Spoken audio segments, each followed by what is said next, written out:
Visai prie Rusijos sienos kažkas milžiniško kyla iš žemės. Eilės ir dar daugiau eilių betoninių piramidžių įkastų į žemę, kiek tik akis mato. Griovis pakankamai gilus, kad prarytų visą tanką. Minų laukai, jutikliai paslėpti tankmėje.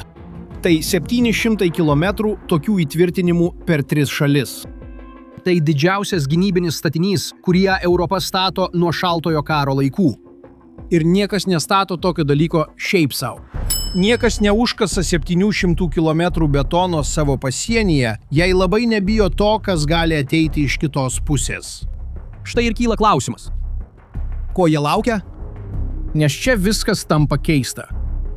Jau 4 metus Rusija bando ir nesugeba užimti Ukrainos. 4 metai. Tai paaiškink man vieną dalyką. Kodėl būtent dabar Latvija, Estija ir Lietuva, 3 Baltijos šalys, esančios šalia Rusijos, kasa apkasus taip skubiai, lyg priešas tankas atvyktų jau rytoj ryte? Ir ką jie mato, ko mes nematome? Atsakymas į šį klausimą, daug pasako apie tai, kokio tipo pavojumi tapo Rusija. Ir kai suprasi, kas iš tikrųjų vyksta pasienyje, į šią betono sieną žiūrėsi visiškai kitaip. Pradėkime pažvelgdami tiesiai į tikrąją šio karo padėtį. Nes yra milžiniškas skirtumas tarp to, kuo Rusija žadėjo būti, ir tuo, kuo ji tapo. Kai rusiški tankai kirto Ukrainos sieną dar 2022-aisiais, planas buvo užimti sostinę Kijevą per kelias dienas. Tai turėjo būti greita. Tai turėjo būti lengva. Tai turėjo parodyti pasauliui antros pagal dydį armijos planetoje galę. Praėjus 4 metams ši armija įstrigusi. Ukraina ne tik atsilaikė, bet šiais metais vėl atgavo dalį savo teritorijos. Metų pradžioje, pirmą kartą nuo 2023-ųjų, ukrainiečiai per visą mėnesį atgavo daugiau teritorijos nei prarado. Rusija netenka maždaug 1000 vyrų per dieną. Taip, teisingai išgirdote, 1000 vyrų per dieną. Ir liko tiek mažai šarvuotos technikos, kad pergalės paradas Maskvoje, kuris skirtas parodyti visą karinę galią, šiemet praėjo beveik be jokių tankų prospekte. Armijai, kuri žadėjo užimti Ukrainą per savaitę, tai daug ką pasako. Dabar kol kas įsidėmėk šį vaizdą. Nes būtent čia beveik visi padaro lengvą išvadą. Dauguma galvoja, jei Rusija vos juda Ukrainoje, vadinasi, ji jau nebegali būti tikra grėsmė. Ir būtent čia slypi klaida. Ar įklimpusi kariuomenė pasiduoda? Taip, gali būti, kad kariuomenė pasiduoda. Tačiau režimas, kuris viską pastatė ant karo, ne. Pagalvok apie situaciją, į kurią Vladimiras Putinas pateko. Jis pavertė šį karą pačia savo valdžios egzistavimo priežastimi. Jis privertė visą ekonomiką suktis aplink jį. Jis pasiuntė 100 000 vyrų į mirtį. Vadovas tokiamis sąlygomis negali tiesiog ateiti pas savo šalį ir pasakyti, žiūrėkite žmonės, viskas buvo veltui. Maniau, kad geriau sustoti. Sustoti jam yra pavojingiau nei tęsti. Taigi, jei priekinės durys uždarytos, jei įsilaužimas jėga nebeveikia, kas lieka? Lieka galinės durys. Ir čia viskas tampa pavojingiau, nes į kampą įspraustas priešas netampa nepavojingas, jis tampa dar labiau nenuspėjamas. Tiesa ta, kad priešas, kuris dar turi ką prarasti, tas pagalvoja 2 kartus. O priešas, kuris jaučia, kad praranda viską, pradeda daryti dalykus, kurių anksčiau nedrįsdavo. Spaudimas, į kurį pateko Rusija, pavojaus nepanaikino. Jis tik pakeitė to pavojaus formą. Vietoj tanko, kuris artėja iš priekio, atsirado kažkas daug sunkiau pastebimo. Ir daug sunkiau su tuo kovoti.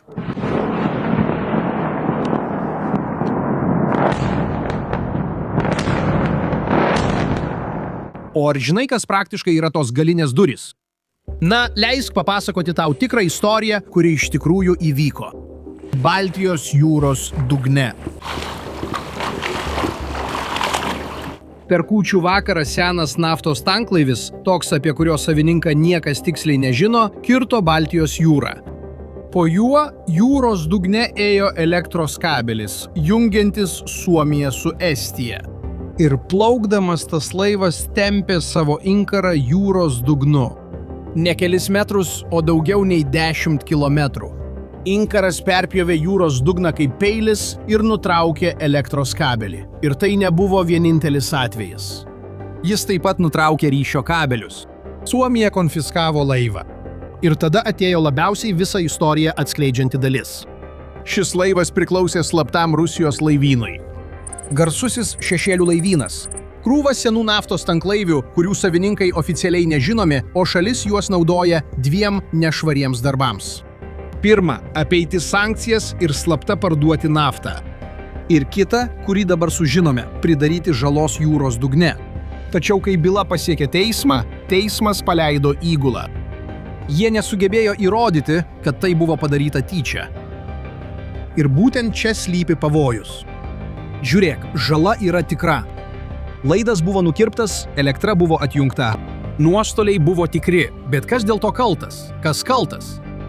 Beveik neįmanoma pasakyti. Ar tai buvo sabotažas, o gal tik blogai pritvirtinta inkaras? Niekada negali įrodyti. Ir tai nebuvo pavienis atvejis. Bent jau 11 tokių incidentų įvyko Baltijos jūroje. Kabeliai buvo nukirpti, vienas po kito, visada tokiu pačiu būdu. Visada neįmanoma įrodyti, tai yra karas. Bet tai karas sukurtas taip, kad niekada neatrodytų kaip karas. Ir yra labai konkreti priežastis, kodėl jis sukurtas būtent taip. Yra riba, kurios Rusija negali peržengti. Ir ta riba turi pavadinimą – 5 straipsnis. Tikriausiai jau žinote šią taisyklę.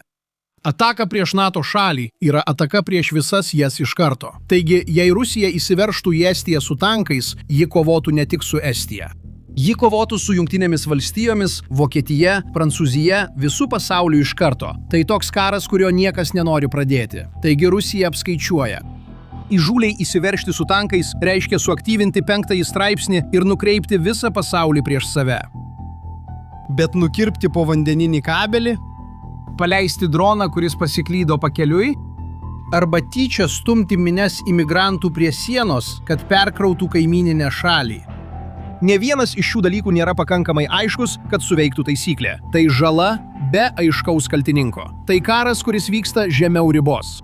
Ir jei manote, kad kirsti kabelį ar paleisti droną jau yra smūgis žemiau juostos, palaukite, bus dar blogiau, nes pats apgalvotiausias smūgis neatėjo iš jūros gelmių. Jis buvo pasirašytas rašikliu ant oficialaus popieriaus. Šių metų gegužę Vladimiras Putinas pasirašė naują įstatymą.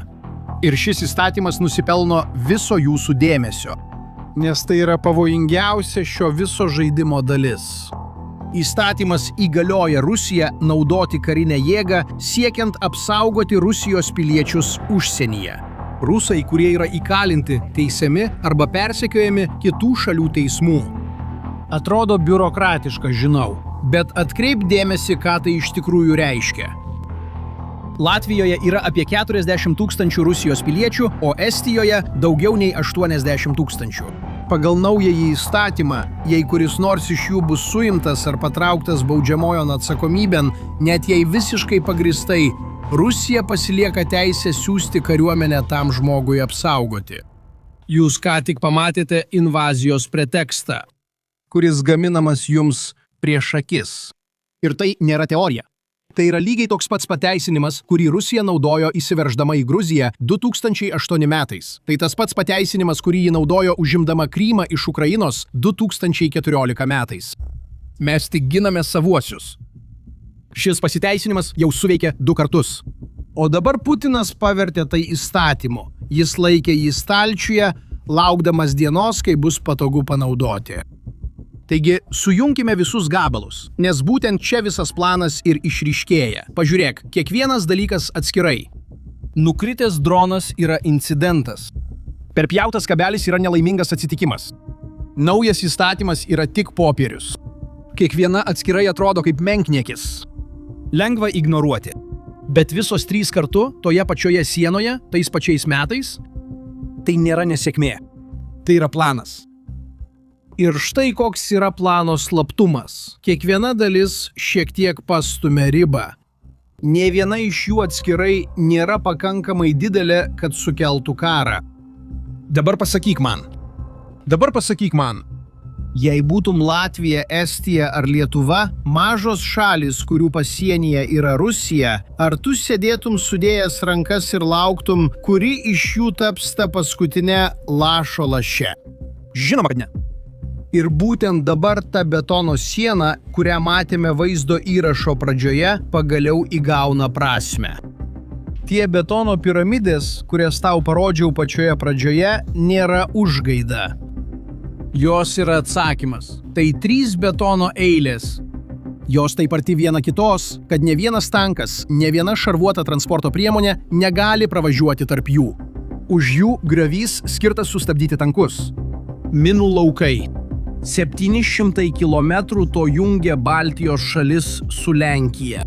Tai didžiausia fortifikacijų linija, kurią Europa stato nuo Šaltojo karo laikų ir planuojama viską užbaigti iki 2028 metų. Tačiau čia yra svarbi detalė. Daugelis mano, kad tai tiesiog dar viena stati siena, kaip tos, kurios buvo naudojamos Antrajame pasaulinėme kare. Ir kad vokiečiai tiesiog jas apeidavo. Baltijos linija yra kitokia, tai apgalvota spąstų sistema. Betonas nėra skirtas vien tik sustabdyti priešą. Jis skirtas priversti tankus, kurie juda viena eile, padaryti vieną dalyką – nukrypti nuo tiesios linijos. Nukrypti, sulėtėti, susispausti siauroje perėjoje. Ir ši perėja veda tiesiai į ginklų taikymo zoną. Už sienos laukia ilgo nuotolio raketų paleidėjai, galintys pataikyti į taikinį net už 300 km. Kitaip tariant, betonas nesustabdo tanko. Betonas išduoda tanką, tačiau betono siena yra tik pusė atsakymo, nes betonas pats nešaudo. Ir čia prasideda stipriausias vakarų ėjimas. Prieš tesdami, jei jums patinka tokio tipo analizės, kurios neapsiriboja antraštėmis ir ieško, kas iš tikrųjų vyksta, užsiprenumeruokite kanalą dabar, nes būtent tai mes čia darome kiekvieną dieną. Žiūrėkite. Tuo pačiu metu, kai betonas kyla pasienyje, NATO perkelia žmonės. Daug žmonių, visas armijos korpusas, kuris anksčiau buvo Vokietijos mieste Münsteryje. Šis korpusas yra perkeltas, kad dar šiais metais perimtų karinę vadovybę Estijoje ir Latvijoje. O armijos korpusas nėra mažas dalykas. Tai yra vadovavimo struktūra, galinti vadovauti maždaug 50 000 karių ekstremalios situacijos metu. Iki šiol visa Baltijos šalių gynyba buvo koordinuojama vienos Lenkijoje esančios vadavietės. Turėdama šią antrąją vadavietę, NATO padvigubina reagavimo pajėgumus regione. Pareigūnas šią idėją apibūdino terminu masė su greičiu. Ir tai svarbu dėl žiaurios geografinės priežasties. Baltijos šalys yra mažos. Jie neturi kur atsitraukti. Jei Rusija užpultų, nebūtų laiko galvoti. Gynyba turi būti paruošta iš anksto. Taigi betonas sulaiko priešą, laimi brangias minutes, o armijos korpusas panaudoja tas minutes atsakymui. O jūroje vakarai pradėjo nuolatinę jūrų misiją būtent tam, kad stebėtų tą šešėlinį laivyną, kuri kirto kabelius. Kaip matote, vakarai suprato šį ėjimą. Jie suprato, kad grėsmė pasikeitė ir pradėjo veikti abiejose frontuose – sausumoje ir jūroje. Taigi viskas išspręsta, tiesa? Būtų gerai, jei tai būtų, bet atsakymas nėra toks paprastas. Čia slypi tikroji šios istorijos įtampa. Nes ta siena bus baigta tik 2028-aisiais. Ir net jei ji būtų baigta rytoj, yra vienas dalykas, kurio betonas nesustabdo. Bet yra viena smulkmena, kuri pakeičia viską. Tas nukirptas kabelis jūros dugne teismas paleido įgulą. Dronai, kurie skraido virš sienos, visada laikomi navigacijos klaida. Įsiveržimo įstatymas kalba apie piliečių apsaugą. Ar pastebite, ką visi šie dalykai turi bendro?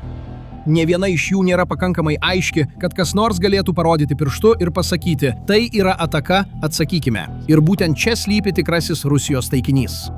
Tai nėra Baltijos teritorija. Tai yra kur kas sunkiau apginti betonu. Tai yra vakarų valia reaguoti. Pagalvokite, kaip veikia 5 NATO straipsnis. Jis galioja tik tol, kol visi juo tiki. Ta diena, kai Rusija nukirs kabelį ir Europa suabejos. Paleis droną, o Europa svarstys, ar tai laikytina išpuoliu ar ne. Naudoti įstatymą, kad pasiųstų kariuomenę. Ir pusė alijanso pasakys, palaukite, nepradėkime karo dėl to. Ta diena 5 straipsnis taps bevertis popierius. Ne vienam tankui neiššovus ne vieno šūvio. Ir žinok, tai nėra prielaida, tai ką tik įvyko. Gegužės pabaigoje, dar vieną naktį, kai Rusija paleido daugiau nei 200 dronų į Ukrainą, vienas iš jų kirto sieną ir nukrito Rumunijoje. NATO šalis. Tai buvo Gerandas 2, rusiškas dronas prikrautas sprogmenų. Jis pataikė į daugiabutį Galasio mieste šalies rytuose ir sprogo ant stogo. 2 sužeisti. Ir pirmą kartą pastatas, kuriame gyvena paprasti žmonės, buvo pataikytas NATO teritorijoje. Ir žinai, kas nutiko po to? Atsakymas parodys tau, kaip iš tikrųjų veikia šis karas.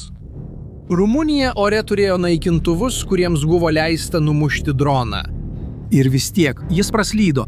Rumunijos valdžios institucijos teigia, kad dronas galėjo nukrypti nuo kurso po to, kai buvo pataikytas ten, Ukrainoje. Ar tai buvo tyčinė ataka, o gal tai buvo karo nelaimingas atsitikimas? Ar pastebite čia dėsningumą?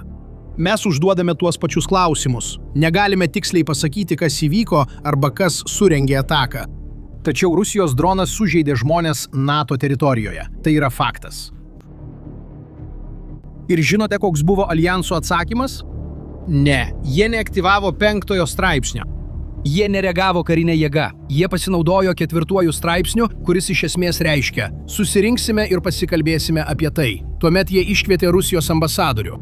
Jie išplatino griežtą pareiškimą, smerkiantį neapdairumą. Ir viskas. Pagalvok, ką tai signalizuoja Rusijai? Kad galima pataikyti į pastatą NATO teritorijoje, sužeisti žmonės, o atsakas bus tik susitikimas. Raudonoji linija buvo peržengta. Ir nieko rimto neįvyko. Kiekvieną kartą, kai tai pasikartoja, kitą kartą tampa lengviau. Tai, kas buvo neįsivaizduojama, tampa tik dar viena naujiena. Tampa nauja norma. Ir būtent taip, žingsnis po žingsnio, Rusija užėmė Krymą 2014 metais. Niekada nepradėdama didelio karo. Tai yra tikrasis karas. Jis ne dėl sienos, jis dėl abejonės. Tiesa ta, kad Rusijai nereikia nugalėti vakarų mūšio lauke. Jai tai reikia, kad vakarai po kiekvieno incidento vis labiau dvejotų. Kad dar šiek tiek susiskaldytų, kad dar labiau suabejotų, ar verta ginti mažą ir tolimą šalį. Kol vieną dieną pažadas ginti Baltijos šalis bus tiek iš vidaus suėstas, kad niekas juo daugiau nebetikės. Nei Rusija, nei patys baltiečiai. Ir būtent dėl to ta siena dabar ir kyla. Akmenį po akmens. Betonas ant betonų. Baltai žino, kad vien betonas šio karo nelaimės. Tačiau jis siunčia žinią, kurios jokie dronai negali ištrinti. Čia mes tai vertiname rimtai, čia abejonė neįsileidžiama. Tikroji grėsmė niekada nebuvo tankas, apie kurį pranešama mėnesiais iš anksto prie sienos. Tai yra smūgis, kuris ateina apsimetęs nelaimingu atsitikimu. Baltijos šalis nesigina nuo vakarykščio karo, tankų ir sienų karo. Jie ruošiasi rytojaus karui, kuris nesiekia užimti žemės. Iš tikrųjų, jis siekia palaužti vakarų valią priešintis. Ir kurios dar niekas nesugebėjo įrodyti, kad ji egzistuoja. Ši istorija dar toli gražu nesibaigė. Kiekvienas nukirptas kabelis, kiekvienas dronas, kiekvienas karių judėjimas yra naujas skyrius. Ir mes būsime čia, kad papasakotume tau apie kiekvieną iš jų, ar ne? Taigi, jei nori stebėti, kaip ši istorija klostysis toliau, užsiprenumeruok kanalą ir įjunk varpelį. Kitas lūžis šioje pasienyje yra tik laiko klausimas. Ir prieš tau išeinant noriu sužinoti tavo nuomonę. Tavo nuomonė, ar Rusija artimiausiais metais iš tikrųjų išbandys 5 straipsnį? Ar ji žengs žingsnį, kuris įtrauks visą NATO į konfrontaciją? Ar nešvarus karas liks tik tuo, dronais ir nukirptais kabeliais, niekada neperaugdamas į kažką didesnio? Parašykite žemiau, ką manote, aš skaitau komentarus. Ir tai yra vienas iš tų atvejų, kai niekas dar neturi teisingo atsakymo. Pasimatysime kitame.